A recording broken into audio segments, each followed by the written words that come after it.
So last session we started with this topic, knowledge of God, who is God, according to the Bhagavad Gita. And we talked about how everybody is searching for our source. This is an inherent need in every living entity, to search for the source. Even like there's this fish called salmon fish that they breed uh, in a river in different parts of America, and then they travel all the way back. They travel all the way to the sea in search of food. But when it's time for their breeding, um, they come, they like swim upstream on the river, in the river, like overcoming so many obstacles, like jumping over a waterfall, and somehow they reach the place where they were born, and that's where they want to lay their eggs for the next generation. So this search for our source is so inherent that everybody is looking for. Even the scientists are looking for this source. What is our source? Where did we come from? And when we don't have that clear understanding of who our source is, who God is, then we settle for lesser gods. Even people like ordinary people like movie stars or sports stars or politicians, they become kind of our heroes or gods. And it becomes a dangerous situation for everybody. When people start worshipping a motorcycle as a god. So therefore, it's very important to understand this concept of who God is, what is our source. And it's not a religion, religious belief. It is a necessity in each one of us, whether we accept it or deny it. These are some of the slides from the last session. We talked about indicator for God's existence, how for every urge, nature has provided a fulfillment. So for this urge, to find our source, there must be a source. Creation implies a creator. Nothing comes from nothing. And laws imply a lawmaker. Laws, they don't come about on their own. There must be somebody who's making them, somebody intelligent. And when we see so many laws in the nature, then there must be somebody. Nature itself is not capable of making those laws. There must be somebody who's making them. And intelligence implies intelligent. We see so much intelligence in every single thing around us, inside us, outside us. So intelligence cannot be just created. Atoms and molecules, they cannot come together to produce intelligence. Nobody has proven that. Because they themselves, they don't have an intelligence. Intelligence means information. Intelligence means knowledge. How is knowledge created? It's not created out of nothing. Only chaos comes from nothing. Randomness comes from nothing. That's what atoms and molecules do. They move out randomly. But their random movement does not create any kind of intelligence or knowledge. So we saw this video. People who believe that life comes from just atoms and molecules is like somebody who believes that a bag of rice gives birth to these insects. That rice is the source of these insects. That's like similar to believing that. So I'm just going to the point where we left last time. Our Vedic scriptures, they have a very precise scientific definition of God. They call it absolute truth or param satya. So the definition is that from which everything emanates, who maintains everything and destroys everything. That is a complete definition of absolute truth. So this is where we left last time, that our Vedas, our Bhagavad Gita, describes 3 ways of understanding absolute truth. The first one is called Brahman. So the understanding is that the God or the absolute truth, it pervades the entire creation through his impersonal effulgence. So the absolute truth has this impersonal energy, just like the sun has this energy of sunshine or sunlight. And this sunlight pervades the whole solar system, the whole planet. And our access to the sun is through sunlight. That's one access to the sun. When the sunlight enters our room, we say the sun has entered the room. But if the sun were to enter the room, we'll be all burnt out. So the sunshine is comparable to this concept called Brahman. It's the energy or the light of the absolute truth that we can access. But it has no form, it has no shape. That's why it's called impersonal. But it has the power of the sun. So similarly, the Brahman has the power of God and it's pervading this whole creation. The second way to understand the absolute truth is called Paramatma or the super soul. And this is when the absolute truth is present within each living entity, within each atom and molecule as a super soul. Super soul is a person who has a form, and the super soul is described as the form of Vishnu with 4 arms. And he's in the heart of every living entity. No matter what their belief is, whether they believe in God or not, doesn't matter. Every animal, every insect, every bacteria, every atom, molecule, the super soul is present. And it's because of the super soul this whole universe is running. Because we don't know how our body works, we don't know how the cells divide. There's so much going on that requires constant monitoring and constant intelligence. You try to cook a meal in the kitchen, you put something on the stove, it requires monitoring. If you don't monitor it, it will all just burn. So similarly, so it requires monitoring. Therefore, everything inside our body also requires constant monitoring. It's not that we are doing it. So it's the super soul who's personally supervising everything happening inside each one of us, also personally supervising everything that is happening at the universal level. So that is called the super soul of Paramatma. And the super soul in the Bhagavad Gita is also described as the witness and the companion and the overseer. So Anumanta and Padrashta, which means that he sits within the heart and he observes all our activities, and he also gives permission for, we say that we make our plans and it is fulfilled by God. And many of us actually, both these Brahman and Paramatma experience of the absolute truth, we actually already have an experience of that. As an example, many of us have probably been to places, very beautiful places. Maybe it's a big mountain, maybe it's a waterfall, maybe it's the ocean. I know for myself, I remember when I went to the Niagara Falls, and I remember that experience and feeling this grandeur, this majestic experience of something that was much bigger than me. And inevitably, we have an experience, we have this feeling of awe when we see something like that. So that experience, everything that we see is permeated by this experience of grandeur. So that is our experience of Brahman, right? When we drink water, for example, and that water quenches our thirst. So Prabhupada says that is an experience of this Brahman principle.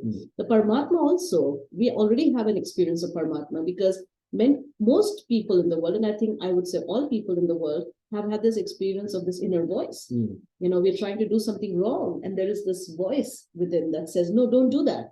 Or there is a voice that warns us that, something's going to happen, be careful, whatever. So that constant voice that is guiding us, helping us, healing us, soothing us, that voice is actually the voice of the super soul or Paramatma. So many times people are struggling with a problem, and then suddenly they get a solution, like Watson and Crick.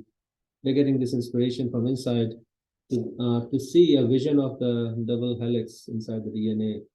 Or, even us, ordinary people, sometimes we're struggling with a problem and suddenly a solution pops up.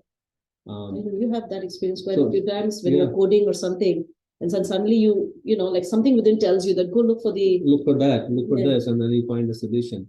So that is a super soul. Actually, I was reading about like Mozart and Beethoven and Bach, and they all say the same thing, that the entire, like, this is one thing that is spoken about their compositions, that the entire composition just came to them, like it was simultaneous, and then they just wake up from their sleep and they just have to write it down all in one. So that inspiration. The word inspiration actually means in spirit. So it's actually coming from within. And even this great mathematician, Ramanujan, the man who knew infinity, this is a movie that if you guys want, you can watch it. And in that, he says that, all those equations, like he just had the entire equations. And he felt that it was divinely inspired by this goddess who he worshipped. So the point being that we all have, have either personally or heard of people who have this connection through which they can perceive the presence of the Paramatma or Super Soul. And then finally, there is Bhagavan. So Bhagavan, it's easier for us to understand Brahman. Like science, with its understanding of trying to explore the cosmos and explore the micro world, they are able to get to that point where they can see that there is an underlying principle, and they call it the intelligence behind the entire creation. So that's as close as they can get to the Brahman understanding. Like something that threads everything together. There is a support of everything. There is a source of everything. That's what the scientists, like even Einstein was trying to find one equation that could define the whole material world. So in essence, he was actually looking for Brahman, but they don't relate it to that way. But that's what it is. It's but they're still able to get to some place using their intelligence and their logic. They're able to get to a place where they're able to understand, at least in modern day science with quantum physics and all that, they're able to get to a place that there is an underlying consciousness that supports everything in this unit. It's all unified consciousness. So that's Brahman. They're able to get there. Paramatma, intuitively we can understand. Bhagavan, the fact that behind this whole cosmic dance, there is a person. That is actually the most inconceivable and the most difficult aspect of understanding the absolute truth, even though it's very commonplace. But we, like you were just telling me this morning, that many times when we hear of Bhagavan and his activities, then the intelligent mind tends to reject that as just some myth or some fabrication of some imagination. But actually, the Vedas come in and say that Bhagavan is actually the most tangible and the most beautiful of the phases of understanding the absolute truth. And we can illustrate that with this example. So let's go back to our original desire, of wanting happiness. We want to love and to be loved. Now, in Brahman understanding, so for example, like say if a person were to stand on a train station in early morning. Oh, it's coming. So we'll come to Bhagavan. I want to kind of build up to the idea of Bhagavan, because this is but Bhagavan essentially means the personal. Yeah, Bhagavan means the deepest personal understanding of the absolute truth. And these three conceptions, we'll explore them a little bit further. In terms of how much do we want to relate with the absolute truth? Do I want to relate with the absolute truth from a distance? Do I want to relate with the absolute truth from a point of view, what can I get from the absolute truth, and in relationship with the material world? And what is my, if I want to relate with the absolute truth in love? So like, for example, I was talking about this train example, like say if you're standing on a train station and it's early morning, it's kind of dark, foggy, and you see the train coming to the platform, and at that point, what do you see? You see this big, bright, glaring light from the engine. And if that's all the time you have, you walk away. Somebody comes to you and says, so did you see the train? And then your response would be, yes, I saw the train. And you say, what does it look like? And you would say, well, it looks like one big light, ball of light. And that would not be wrong.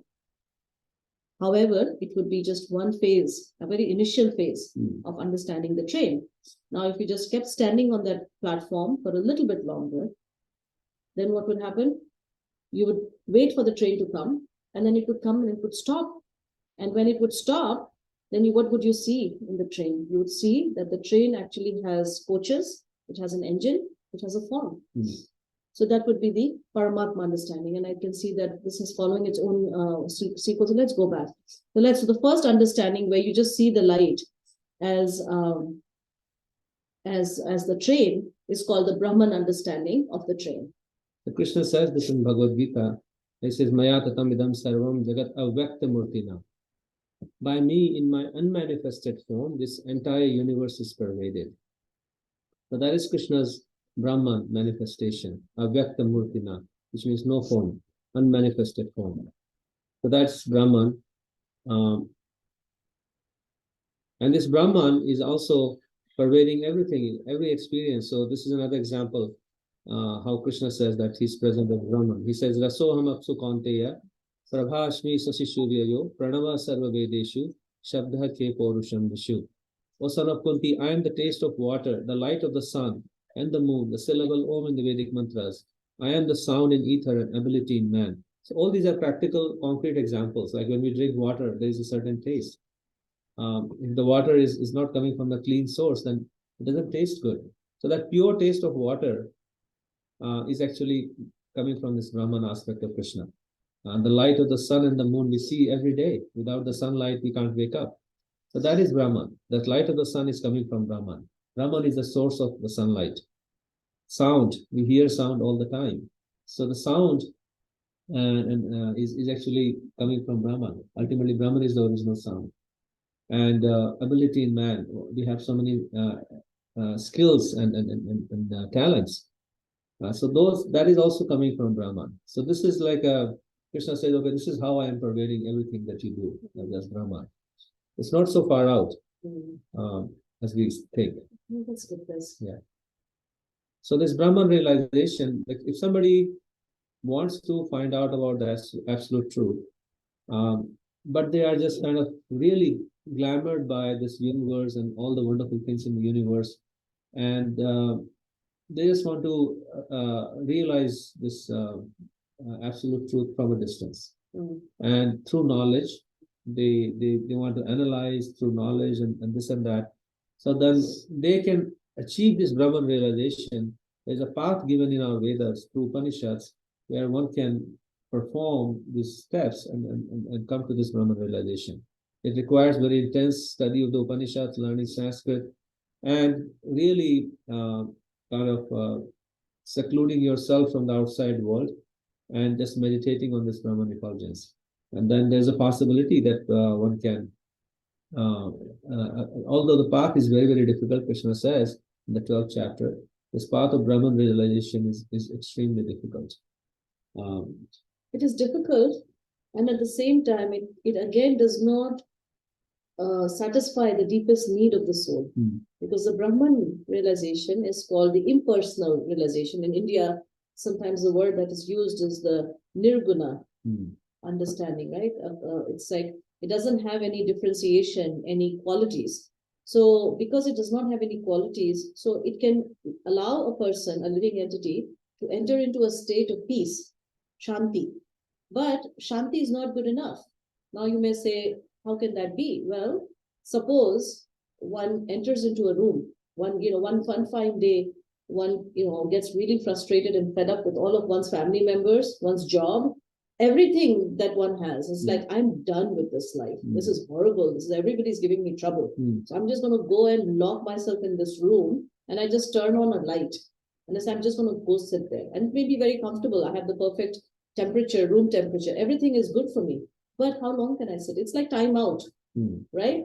You're sitting in this one space where you may be very peaceful. So the quality that is inherent in Brahman realization is Sat. Sat means eternity. So now no more death, no more disease.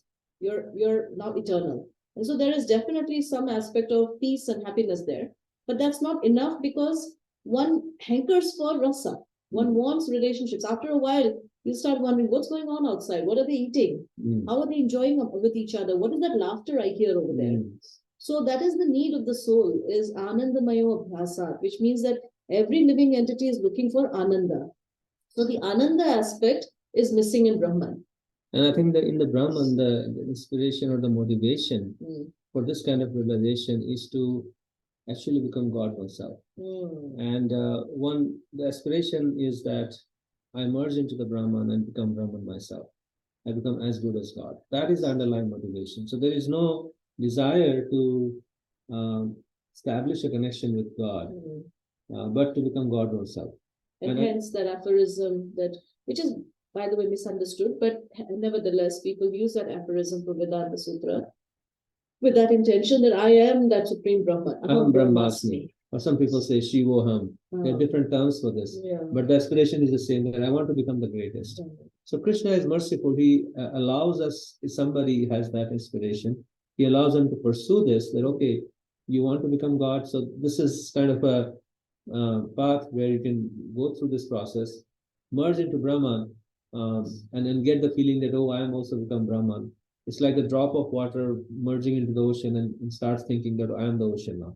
That is not the truth. It's never the truth. It's never the truth, because the drop of water can again be evaporated by the sun, Yeah. and then come back and fall on the earth again. Yeah. And that's exactly what happens with people who try to pursue this Brahman realization, that it never satisfies the self completely. Just like one time we were watching this movie, the redemption of, what is the Shawshank Redemption? Yeah. And in that, it's a true story. I think it's a true story, right? Of this person who gets into the Alcatraz and then escapes from that, which is a very stringent prison. But when they come out, and this is actually something that actually happens, a lot of prisoners, when they finally come out into the free world, so to speak, they don't know what to do with themselves. So then they commit offenses, and then they try to get back into the prison. So the same thing happens with the living entity who tries to pursue Brahman realization, is that after a lot of arduous work, they finally come to the platform of Brahman realization, and they say Brahma Satya Jagat Mithya. They say Brahma is Satya and Jagat, which means this world, is Mithya, it's false. And then they reject this world, get to the platform of Brahman realization, but because they don't know how to be socialized, so then they again come back to the material pool. And they come back and they open hospitals, the same world that they rejected. They come back and they start performing altruistic activities. This is not to bash Brahman realization, but just to show that it does not completely satisfy the need of the soul. And so hence it is an incomplete form of realization. And then the second one is the Paramatma. So we already talked about what this Paramatma is. So the Paramatma is when the train comes to the platform, and then you see that I'm sorry, I have some allergies, so if I'm, rubbing my eyes, it's because it's itching.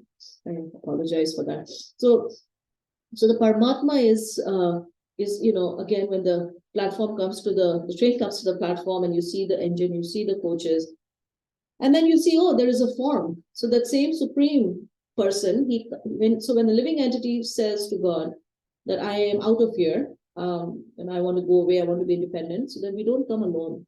The soul always is accompanied by the super soul. So we are always looking for our soulmate. That's all the Bollywood movies and all the novels, they're all focused on this constant attempt to find that soulmate. And every time a person thinks, I found my soulmate, and a few years later, you realize that the soulmate actually snores. And it's not really satisfying me, right? So the reason is because the soul actually already has an eternal soulmate, and that soulmate is the super soul. And that soulmate accompanies the soul lifetime after lifetime. A case in point, why is the soulmate the best friend? Because today, even if I ask Loka that, can you come with me to this horriblest place, maybe he may go for some time. But if I tell him that let's stay here, after a while he may say, no, I am sorry, but I can't really stay here. Yeah, like, for example, there's certain parts of Baltimore where it's even fearful to go there during the day. You may get shot or mugged or whatever. So you say, yeah. Even the police don't go there. Even police don't go there. Even if there is a crime, then police don't go there. Right. So the super soul, he accompanies the soul. Even when the soul says, I want to go inside, I want to become a worm in the stool. Then also the super soul accompanies the soul. So the super soul is considered to be the soulmate of every living entity. So when we say like namaste, the word namaste actually comes from this concept that I bow namaste to the super soul inside you. So we are not like, we are offering respect to the super soul first, and then to the soul who's also. So in the heart, there are two personalities. One is the super soul and one is our individual soul. Both of them are there side by side.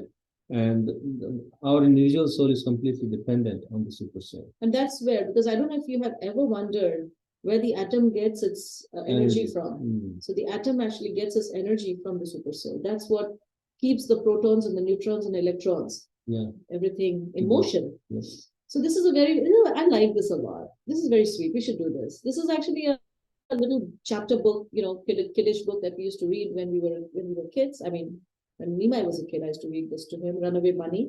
It's basically, a little bunny who says to the mother that I'm going to run away from home.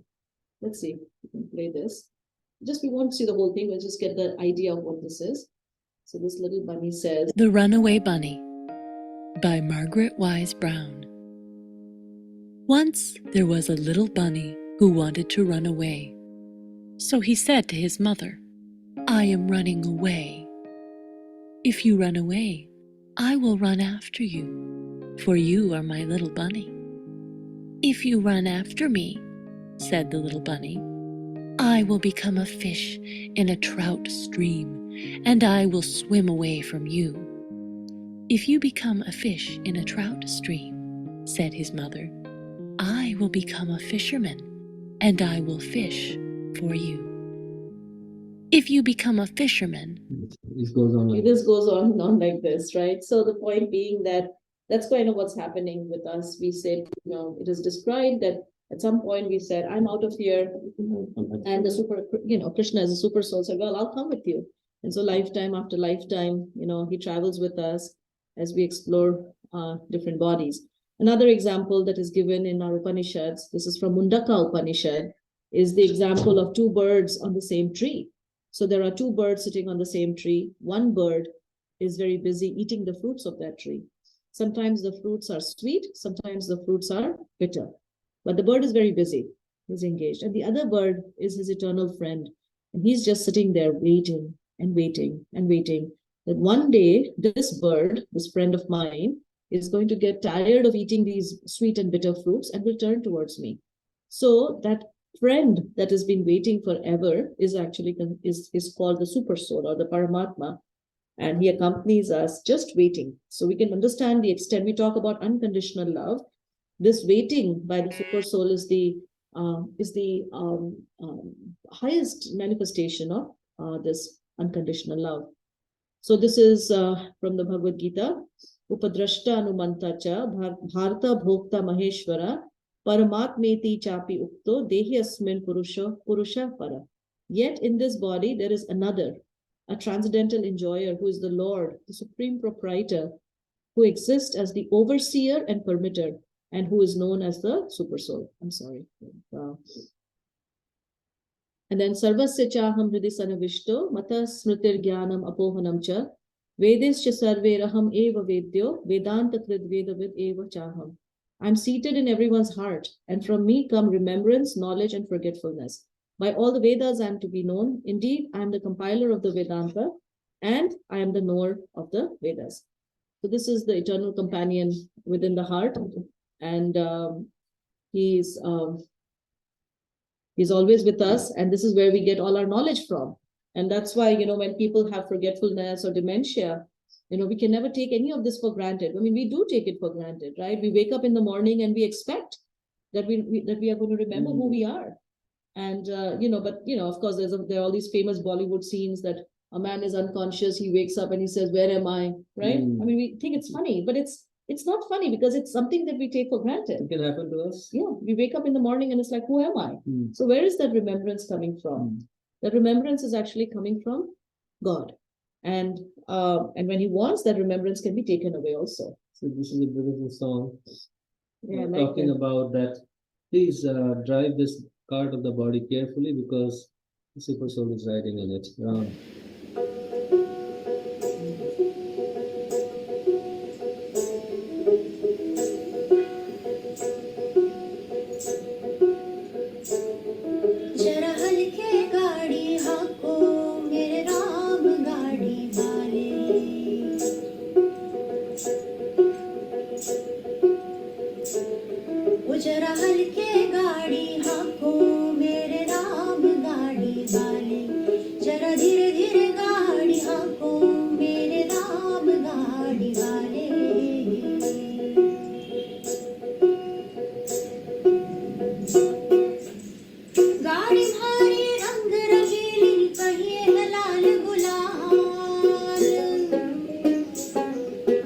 That's very sweet, right? But I think we have to move on, but you can listen to this. It says that this, there is Ram sitting in this gadi, in this cart. So, write it well. I think we already talked about the man who knew infinity. Yeah, Ramanujan, how he got the inspiration. I think we should watch this. Yeah. Emory University, You guys can hear Atlanta, it. Georgia, December 2012. After years of work, mathematician Ken Ono and 2 of his former students come up with a groundbreaking mathematical formula that will allow scientists to study black holes in an entirely new way. Incredibly, they achieved this feat by studying a single paragraph written by an Indian mathematician over 9 decades earlier, Srinivasa Ramanujan. Srinivasa Ramanujan was an Indian mathematician who is unlike any other genius in world history. Ramanujan's work has now formed the basis for superstring theory and multidimensional physics, some of the most advanced math that all the high-end scientists are still using today. Is called modular functions, which could lead to time travel, anti-gravity, limitless free energy, all of this futuristic technology.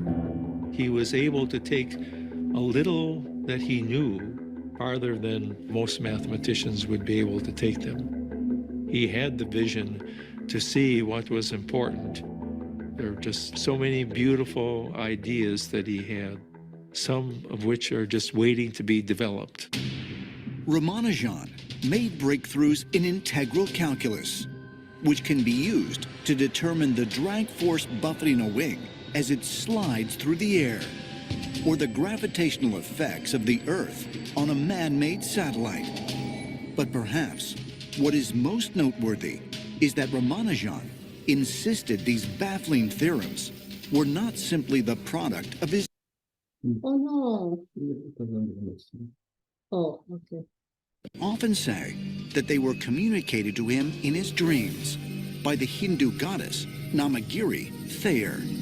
He always insisted, and he was very adamant about this, that the mathematical discoveries he made came to him in dreams and visions provided by the goddess Namagiri. Hmm. Often And this is, it goes on. We already talked about this. Mozart. This is amazing, actually. Yeah. If you guys have the patience, let's watch these. These are really incredible.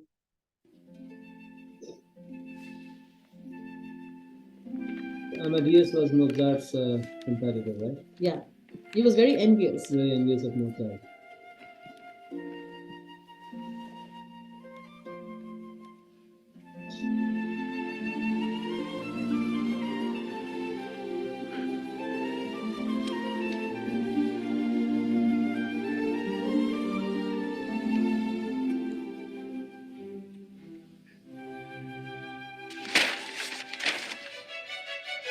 Astounding. It was beyond belief. These were first and only drafts of music. But they showed no corrections of any kind. Not one.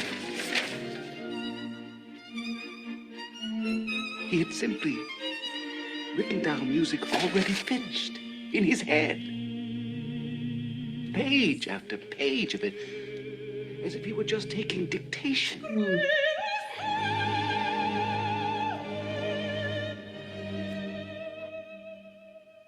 And music, finished as no music is ever finished. Displace one note, and there would be diminishment. Displace one phrase, and the structure would fall.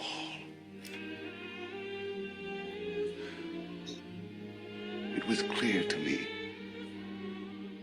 that sound I had heard in the Archbishop's palace had been no accident. Here again was the very voice of God. Awesome. I was staring through the cage of those meticulous ink strokes at an absolute beauty.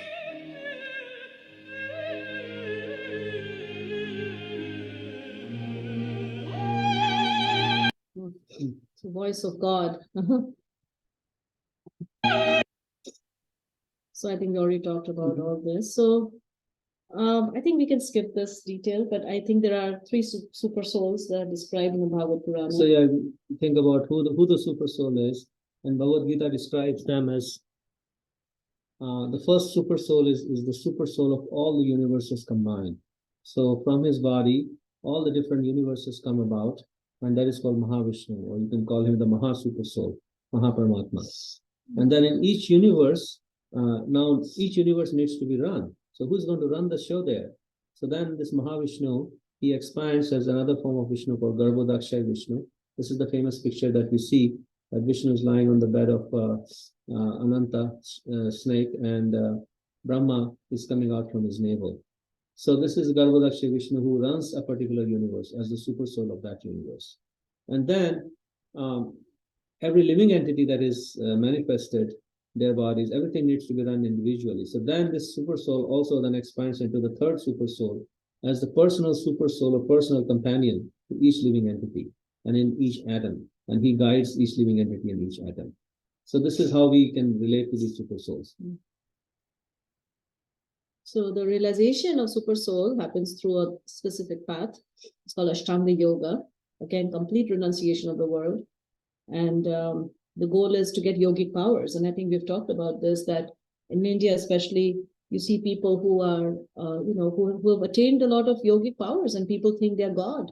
But actually, that is just a process called Ashtanga Yoga, through which you can become smaller than the smallest. It's called Prapti Siddhi, which means that you're sitting in one place and you can just get any object that you desire. Like say you want to eat from, like right now I may want to eat Alfonso mango from Mumbai. Sitting in DC, I can, if I had Prapti Siddhi, I could get it, right? So I don't, but the ones who practice Ashtanga Yoga, they have that power. Like that, different powers that are there, they can attain that. But again, that's a distraction. That doesn't satisfy the self, because what are you going to do with those yogic powers? Modern science, to a large extent, has already allowed us to, like right now, what we are doing. This is the kind of siddhi. We can sit in different places and see each other, talk to each other. That's a kind of siddhi. So in super soul realization, I guess the motivation, coming back to the motivation, you see God as a supplier. You see God as a supplier of my needs, and you see God as a supplier of material opulences, who controls this whole material creation. So when one approaches God with that mentality, that I want something from you, what can you give me? But I still want to connect with you. So it's kind of a mixed motivation.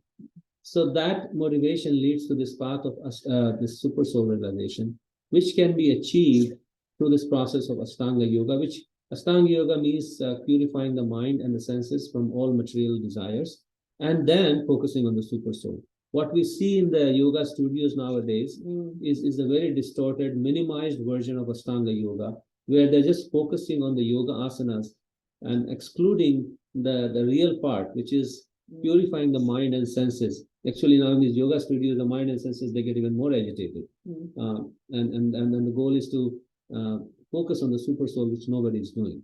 So, but this is the path of super soul realization, which was presented by Krishna in the 6th chapter of Bhagavad Gita, is all about this. And Arjuna completely rejected. So if you want to learn about the super soul, you can read chapter 6, you can read chapter 13, where Krishna talks a lot about super soul. So now we'll stop and pause and Yeah. take some reflections, and then continue with the Bhagwan realization. I don't know if this is a lot to take, but we'll just see if you have any questions or reflections.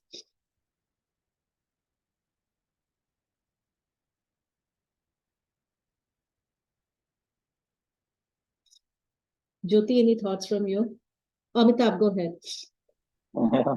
No, so I found today's topic a little complex. I mean, and also I get a sense that out of the three ways which you presented, and you'd explained the first two in detail, but the sense was that those are difficult paths. So, I mean, it's kind of telling that perhaps we should not go that way. So Yes. is my understanding correct? That is a correct understanding. Arjuna asked the same question. So Arjuna first rejects the path of Ashtanga Yoga or the super soul realization at the end of chapter 6. He says, this is Chanchalam hi mana Krishna pramati balavadhidam. The mind is too hard to control, Krishna. How can I sit in one place and just meditate and focus on the tip of my nose. I just can't do it. It is very difficult for me. It was difficult for Arjuna what to speak of people like us, who don't even have a tiny fraction of Arjuna's capabilities. Then the path of impersonal realization was rejected by Krishna. Rejected by Krishna in the 12th chapter. Arjuna directly asked Krishna that please tell me between the impersonal realization of you or meditating on your personal form versus this impersonal meditation, which is better? So Krishna says, let's pull it out. Yeah, let's pull it out. So he says this impersonal realization, he says, Klesho adhik taras tesham, avakta asakta chetasam. That klesha means, So this path of impersonal realization is full of klesha. Klesha is very difficult, very difficult to pursue, even in earlier times. Now, what to speak of Kali Yuga, we are constantly bombarded by so many distractions. And the other challenge with these other two paths is that one has to completely give up family life. Impersonal realization and Paramatma realization is not possible in family life because you have to go in a solitary place away from civilization and just focus and go through intense austerity, complete control of mind and senses, hardly eating, hardly sleeping. And then Sanskrit. And then learning Sanskrit or focusing on doing this meditation throughout the day. And it requires a long time. So a lifespan of 50, 60 years or 20 years is not enough. I mean, we hear about yogis in the earlier times, they would spend like 10,000 years, 20,000 years, 50,000 years just meditating in one place in the hot sun, like Hiranyakashipu. He meditated for such a long time. Then they would get the result. So we want everything quick right now. At the tip of aap mein order kiya aur samosa aa gaya. We want God like that. We just want quick delivery, but that is not possible through Ashtanga yoga and this impersonal realization. So therefore, Krishna presents these paths. If you are still interested, you can pursue them, but I don't personally recommend that. That's what Krishna says. Okay. But some people are in the world. You will find still a lot of people are interested in that. It's not that interest has gone away. In fact, the path of impersonal realization or pursuing a formless God is probably the most popular way people are trying to connect with the absolute truth in different forms, in different traditions. That's the most popular one because in that there is people are kind of burnt by connecting with a person in this material world. So they have a lot of fear connecting with the personal God, and therefore they reject. Okay, I will just connect with an impersonal energy. That and also because personal God sometimes feels mythical or it feels sort of primitive that, oh, this is for the less intelligent class of people. So, and because of lack of understanding, we just tend to reject that. But the heart has a desire for rasa. And so again and again, Krishna speaks in the Bhagavad Gita that come to me directly. Don't worry about all these other, indirect ways. Because like, for example, as an example, today, say I want to connect with Jyoti. Now I could connect with Jyoti either through her work. So say she writes a book, which she has. So now I could just read her book and connect with that. That would be one way of getting to know Jyoti, but it's a partial way of knowing Jyoti. I still don't know what Jyoti likes to eat, what she does in a day. So that would be the impersonal part. Now, some people may have a preference for that, and that is allowed.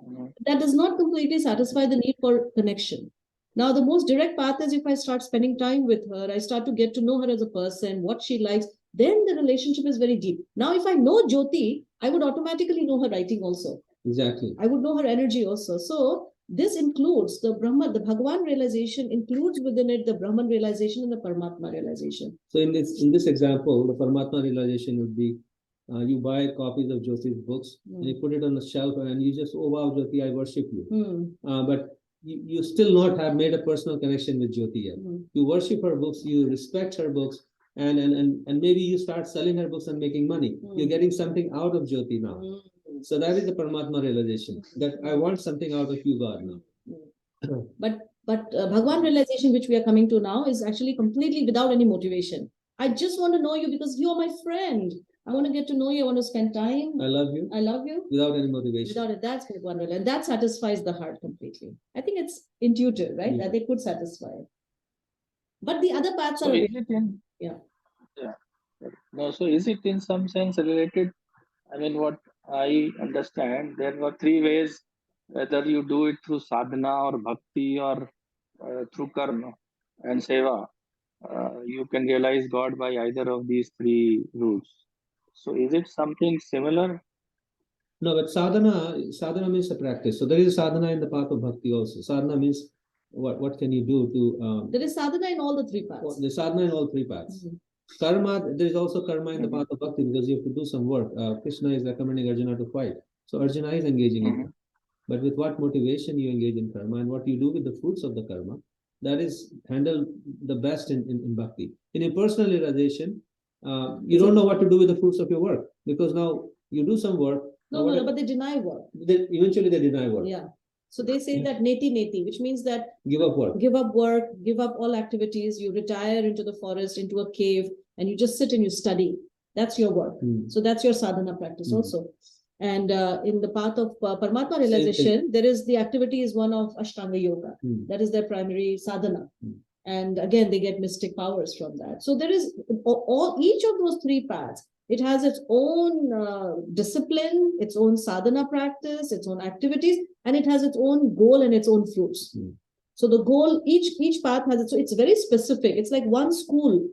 So these are three distinct schools. You may think of it that way. Okay. But in bhakti, as we will see,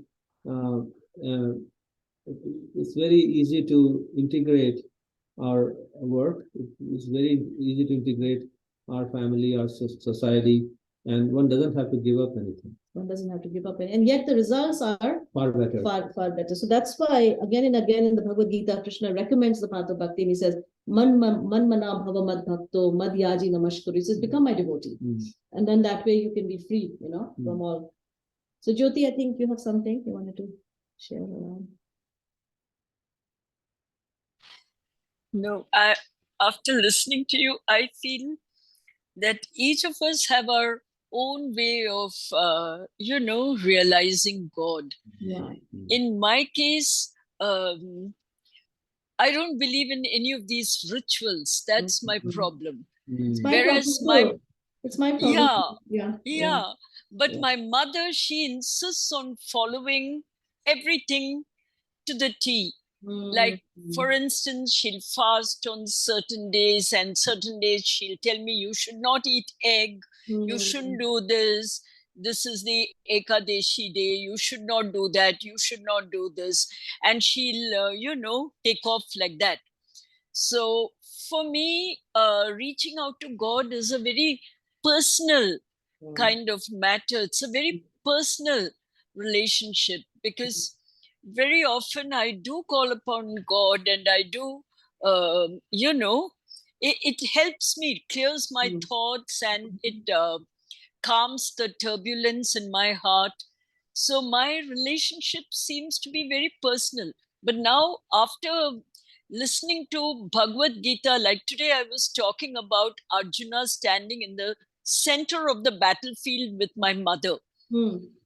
So she was telling, yes, we should always, take a mid path and, survey things before we jump into action and something like that. But in my mind, the thought was, where is my mother following any mid path?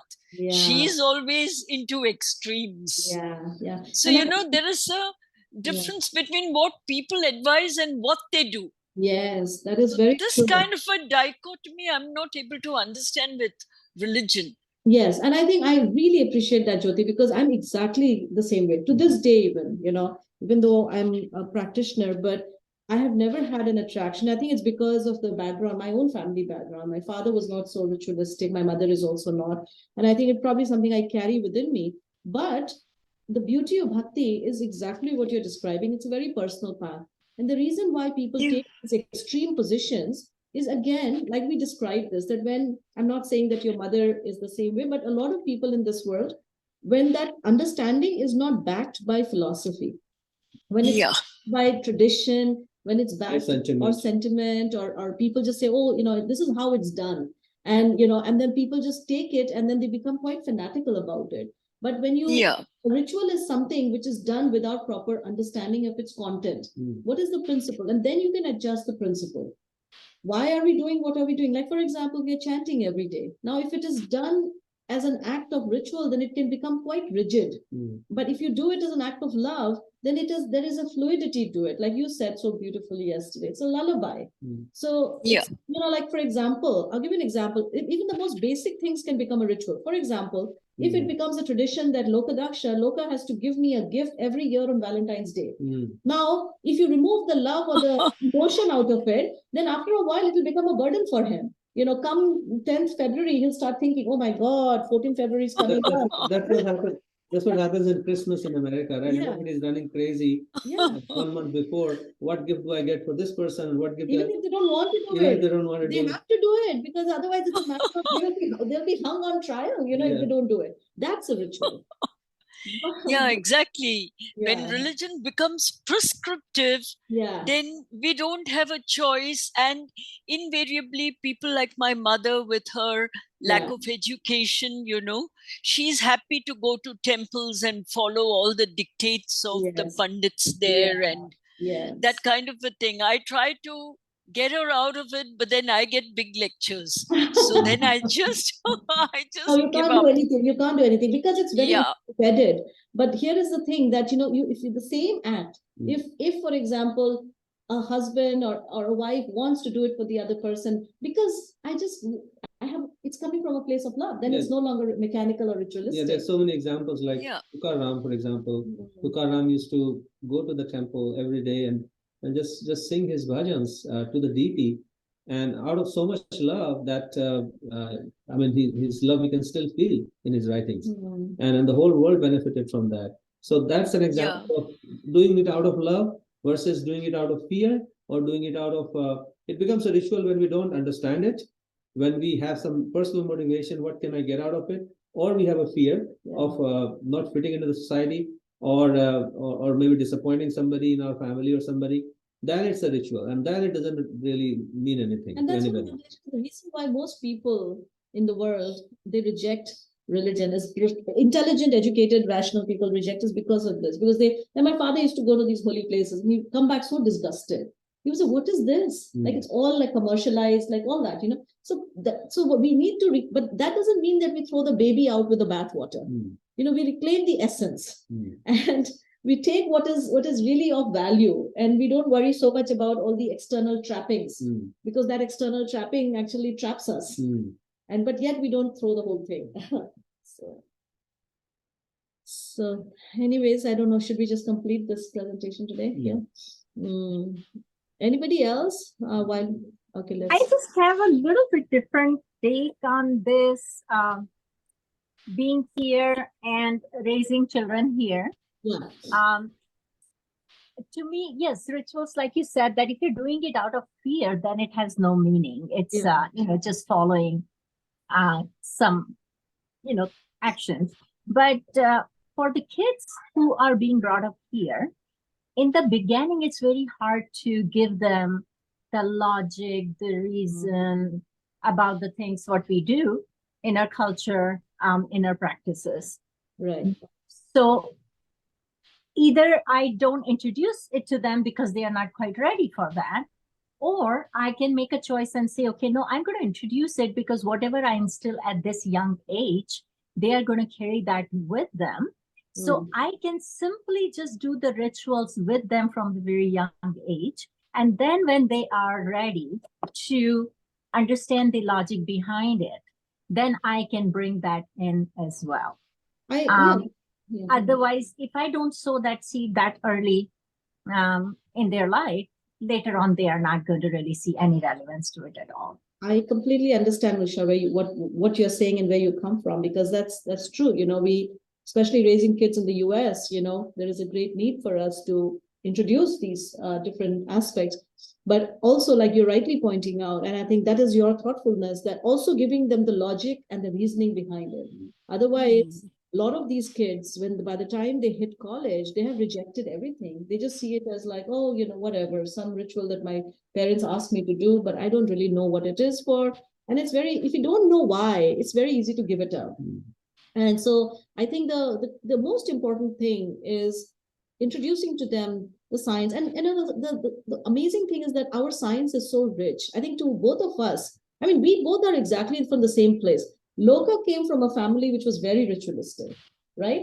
And he had rejected everything. Because I didn't understand the why. He did not understand why. He came to the US for his master's, gave up everything, and he said, this is complete superstition. I came from a family where, there wasn't much of it. So I was looking for answers. So both of us, like, unless and until you know the why, it just doesn't stay with you. So we want to give the why, and then that way, then they will have a better appreciation for what. Yeah, absolutely. It's meaningless without it. Yeah. But yes, here especially, you just have to wait for the right time. Yes, But you still have to make sure that you have already sowed the seeds, and then you just need to nurture that plant. You cannot plant it later, I agree. at a later age. The sooner the better. The yeah. sooner the better, for sure. So Bhagavan is a personal realization, which means that finally the train has come to a stop. You go into the coach and you see, oh, there are people there. They're sitting and they're talking with each other. They're having a happy meal together. And that's called the Bhagavan realization, which means that finally you have, you're seeing God as a person.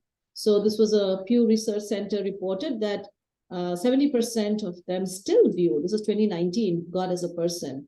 And we've actually met a lot of people in the course of our teaching here in the US, and people actually have a real deep, genuine need for God as a person, to have that relationship, because especially in times of great distress, we need somebody that we can. And in fact, we have a friend who's a psychiatrist.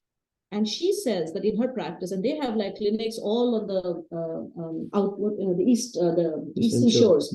And she says that the first question that they want to find out when somebody comes to them with a mental health problem is how active are they in their relationship with God? Because she says that if they have an active relationship with God, then the treatment, the psychiatric treatment that they're going to, it's going to be they know the outcome already. Because the difference of a person who has a relationship, for them to tide over mental health issues or any kind of family relationship issues is much easier than a person who doesn't have that relationship. And in fact, there was a study that was done lately where they found that people who actually are actively trying to worship and pray, if they have a surgery, the outcome of that surgery is much better than someone who does not have that relationship. So this relationship of faith and trust that we can develop with God is not just some spiritual mumbo jumbo that you will probably see in your next life, but it actually has an impact on your marriage, on your health, on your relationships, on your mental health, everything. Yeah, we'll skip this. Again, just trying to, yeah, we'll skip this. So this is from Brahma Samhita. These are verses. Again, we don't want to go into this too much right now, but basically the absolute truth, there are 3 parts to this, and this is a verse. Ishvara Parama Krishna Satchidananda Vigraha Anadir Adir Govinda Sarva Karana Karana. So now this who is this Bhagavan? So who is this absolute truth? So the Vedas, the Bhagavatam, the Brahma Samhita, they describe that there is the supreme person. He's known as Vishnu, and he has many, and the original person is Krishna. Again, this is a big technical topic. I don't know if you really want to go in. How much is it? Let's see. No, we have time? Yeah, we have half an hour. Oh, so go ahead then. So the question is, who is this absolute truth? And we are not trying to decide based on popularity or what people like or what people like, because as we established earlier, this question cannot be answered by a human being. This question can only be answered by our scriptures, which are timeless and which have been proven to stand the test of time. And this question can be answered by the great saintly persons who have come over the ages. So based on these evidences, we can learn that who that absolute truth is. That absolute truth is described in the Vedas, in all our Vedic scriptures as Krishna. And what is the evidence for that?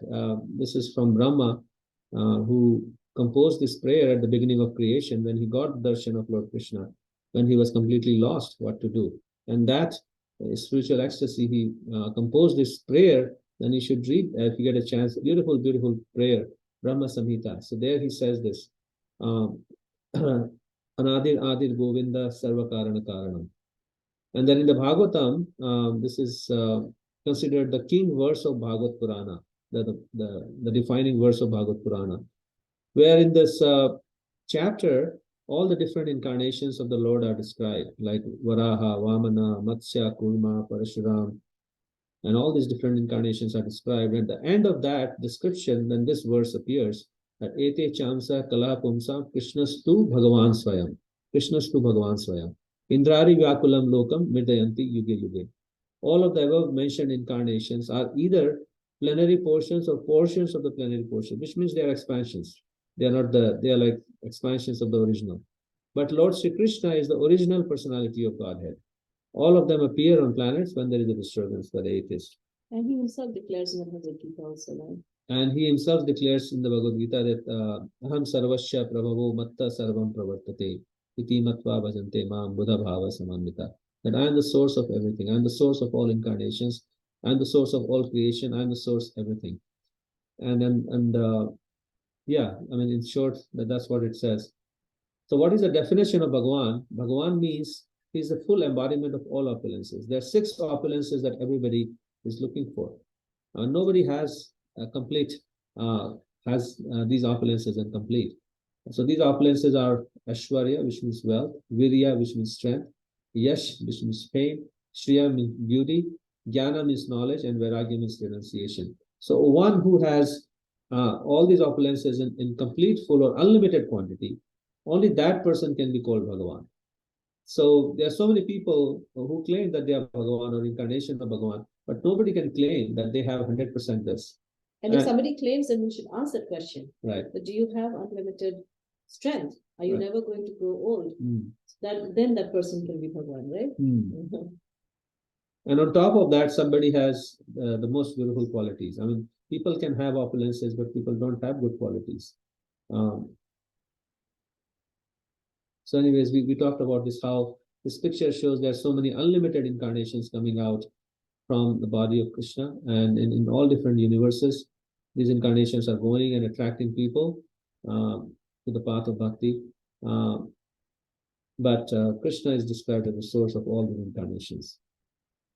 So after hearing all this in Bhagavad Gita, in the 10th chapter, then Arjuna makes this statement. He stands in front of Krishna and declares it. He says, Param Brahma, Param Dhama, Pavitram, Paramam Bhavan, Purusham Shashvatam Divyam, Adi Devam Ajam Vibhum. That you are the absolute truth. But then he says that my saying it won't make any difference, because people will say you are the cousin of Krishna, so therefore you are favoring Krishna as a god.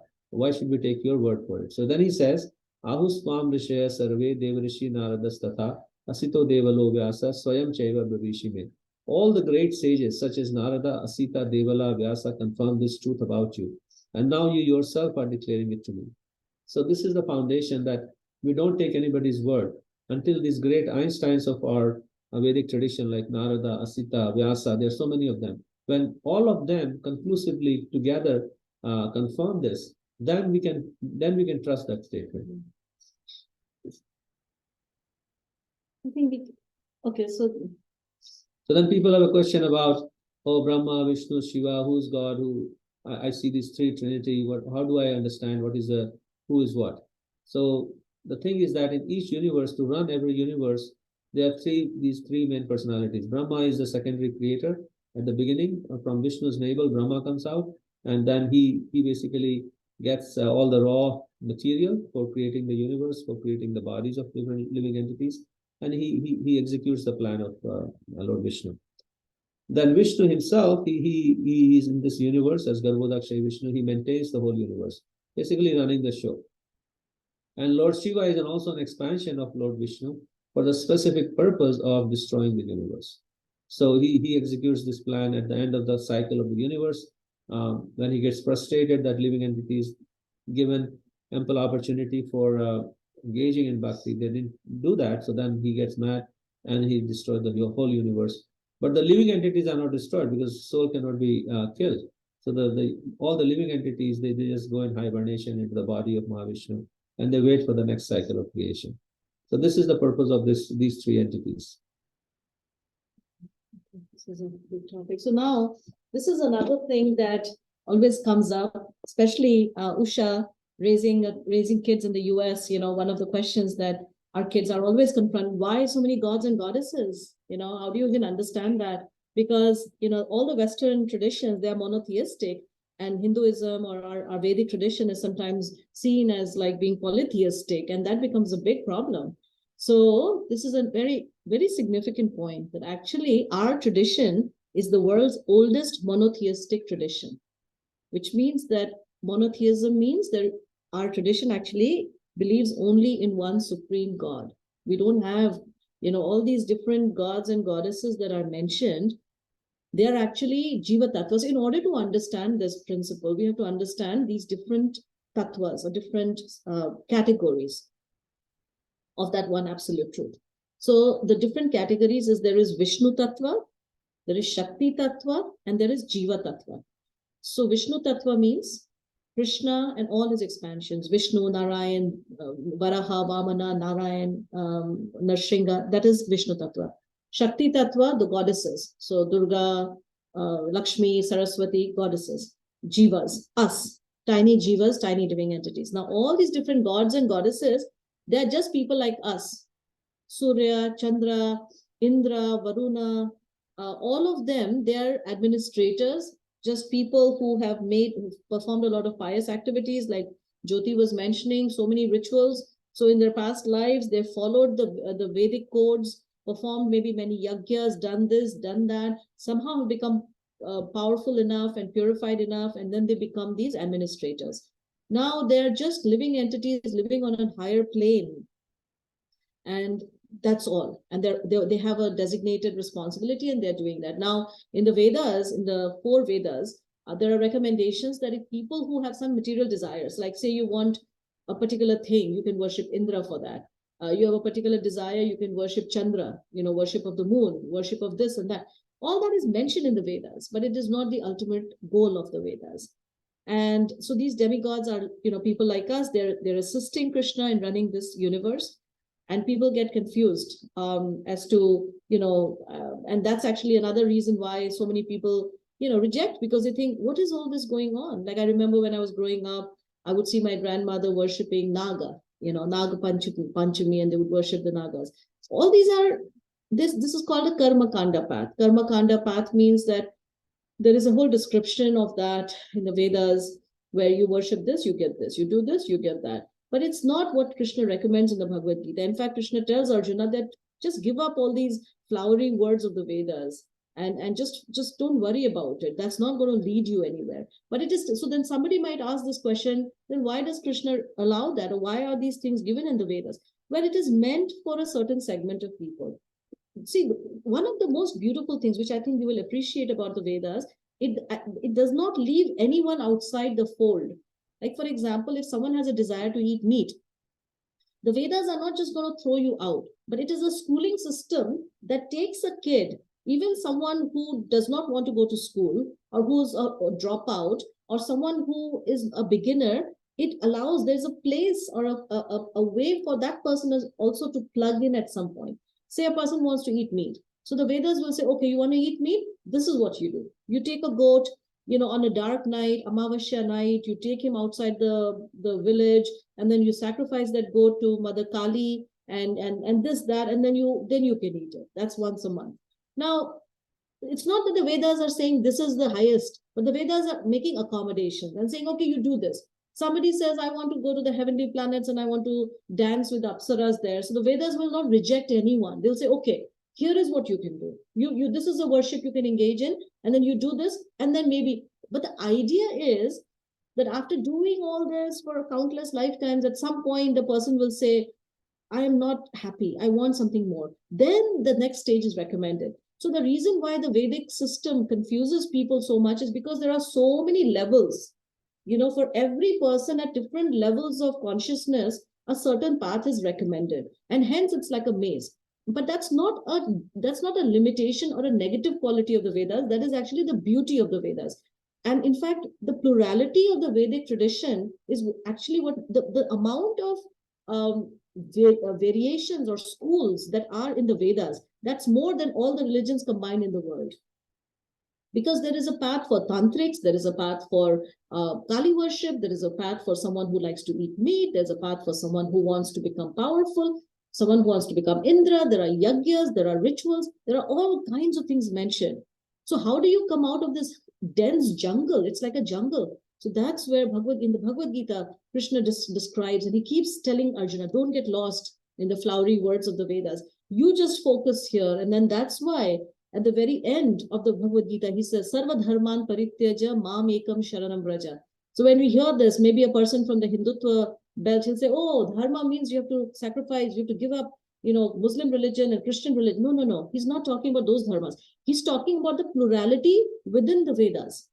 The path of karma kanda, give that up. The path of, Ashtanga yoga, give that up. The path of,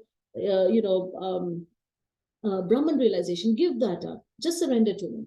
Aham tvam sarva papabhyo moksha shami ma shuja. You surrender unto me, I'll free you from all sinful reactions. So, so this Bhagwan realization is actually highly, highly recommended. It's easy. One way to look at it is each one of us, we are looking for water. Somebody would say, oh, there is water in the clouds. Go get it. How difficult is it to get water from the clouds? That's the Brahman realization. To try to get water from the cloud is like Brahman realization. Then somebody could say, I am thirsty, I want water. Somebody could say, oh, there is water inside the earth. Go dig a well and get the water. That's called Paramatma realization, which means that even if there is water in the well, but it's a lot of hard work to dig the ground. And in places like Delhi and other places, the water levels are so, so deep, you can't even access the water. And then the third is water in the palm of your hand. What if someone came and gave water in a beautiful bowl in the palm of your hand? Then you can just drink it. That's the Bhagwan realization. It's the easiest, simplest, quickest, and it's what Krishna recommends over and over again. You can't go wrong with it. And even if you fall down, there is no fall down. And this Bhagwan realization can be done through the process of Bhakti Yoga.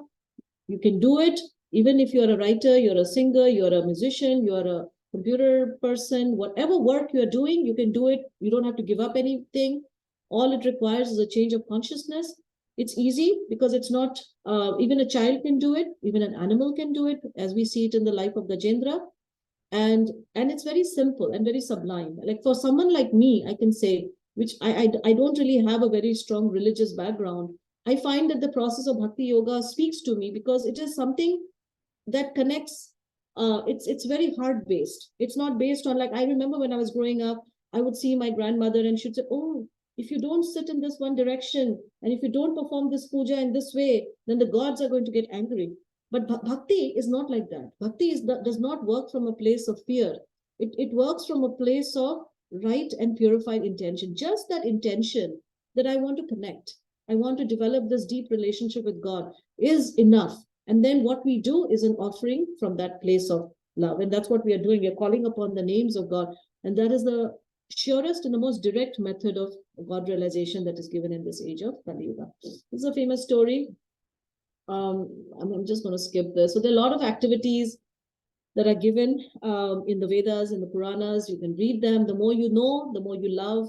And there's a whole process of Bhakti Yoga that is described, which we are doing, by the way, every day right now, and it will continue to grow. So I don't want to get into it. But it's essentially based on Shravanam and Kirtanam, which means hearing and chanting. Those two processes actually define the heart of Bhakti Yoga. And that's why the Bhakti Yoga is also known as the Yoga of Sound. And with that, we will end. This is a nice one. Maybe on the before life. Hey, twin, I'm scared of birth. Why? It's the end of existence. We get ejected. We're finished. I'm also anxious, twin, but I'm not scared. Birth is supposed to be a transition to the real life. Huh. Don't give me the hiccups with your after-birth real-life fantasies. How can life be supported without an umbilical cord and amniotic fluid? Well, maybe it's a radically different form of life. Maybe we won't need the cord. I wish you were right. I keep kicking that thing away from my neck. Stop spinning for a minute and imagine, twin. After birth, we will enter a ginormous universe filled with light and with air that we will breathe through our mouths. Come on, grow some brain cells, will you? Mouths are not for breathing. Besides, if your postnatal paradise existed, why has no one ever returned from that realm? Forget it. Once we leave here, we collapse into cold, dry nothingness and wither into eternal gloom. I don't think Mother would allow that to happen. She nurtures us in this cozy womb. She sends us nutrients for months on end. For what purpose? Just to end it all with birth? No. Mother has greater plans for us than that. Now you're beginning to sound infantile. Do you see a mother lurking in some corner of the womb? Not a trace. Show me a mother. And as for your nutrients, can't you feel that annoying cord? Don't exchange empirical for fantastical. Thankfully, these two delightful infants made it safely to the... Isn't that nice?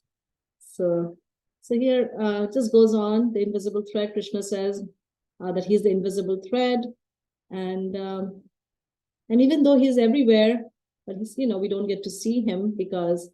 So I'm just going to stop here because this is on. I think we don't have time also. There's a lot of different videos that we have collected over the years, but for some other time. But the point being that there is a supreme person and it's up to us. We can approach him through Brahman, we can approach him through Paramatma, or we can approach him directly as our friend with whom we can have very beautiful relationships of love that can completely satisfy the self. Because ultimately all of us are looking for that permanent, eternal relationship. So on that note, I'll pause here and see if you guys have any further questions or thoughts.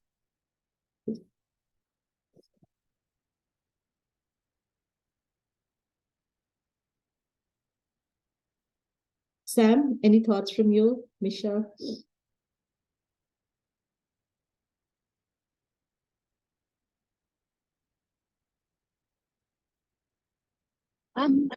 Sorry, I couldn't unmute and there's an alarm going off. I don't know if you can hear that. But yeah, just a beautiful session today. And I've really been working on developing this kind of personal relationship with God and what that means.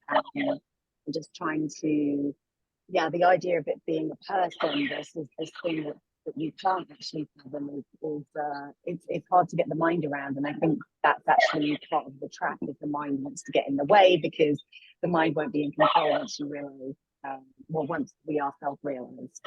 Yeah, your voice was a little muffled, but I think I understood. Yeah, I think sorry. It's quite noisy. I'm sorry. No, that's okay. I think I understood. Yeah, it is hard to, and that's actually Jiva Goswami, who's one of the greatest philosophers of all times. He says that in order to understand God, one has to understand the inconceivable nature of God. So we want to take everything, put it in a box, wrap it neatly with a ribbon, and stack it on our shelf and feel like, oh, I understand it. But there are some, God is essentially by definition beyond the conception of time and space, beyond the conception of our logical mind.